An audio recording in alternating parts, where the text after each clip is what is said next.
Hi guys, welcome to my channel agency అందాలు. నేను Nagamani Soyam and అందరికీ ఉగాది శుభాకాంక్షలతో నేను మీ ముందుకు వచ్చాను. ఈరోజు ఉగాది అంటేనే స్పెషల్ ఏంటంటే కొత్త సంవత్సరానికి తీపి చేదు వగరు ఇలాంటి ఉగాది చట్నీ తయారు చేశాను.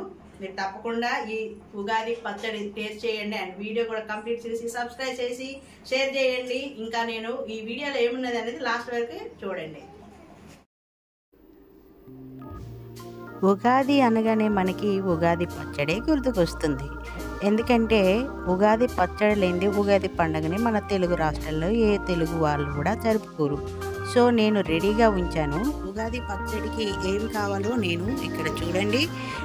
బెల్లం, తీపి, మామిడి ముక్కలు, లైట్గా ఒగర, కొబ్బరి ముక్కలు, పుట్నాలు,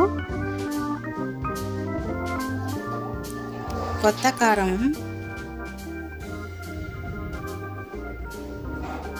అండ్ తర్వాత తీసుకున్నాను చేదు, అదేనండి వేప పువ్వు, చిటికెడు ఉప్పు, కొత్త చింతపండు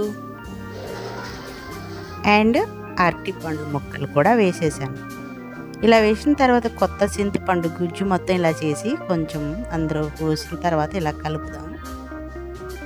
కలిపిన తర్వాత ఆ టేస్టే వేరండి. చూడండి ఎంత బాగుందో. తెలుగు రాష్ట్రాల్లో తెలుగు వాళ్ళు ఎవరైనా సరే ఉగాది పచ్చడి తినాల్సిందే.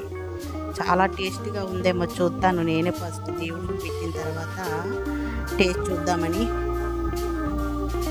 వావ్, చాలా బాగుంది. చాలా అంటే చాలా బాగుంది. నాకు నచ్చింది. మీరు కూడా ఉగాది పచ్చడి చేసి తినండి. నేను అందరికి బంధువులకి ఇవ్వడానికి అయితే వెళ్తున్నాను.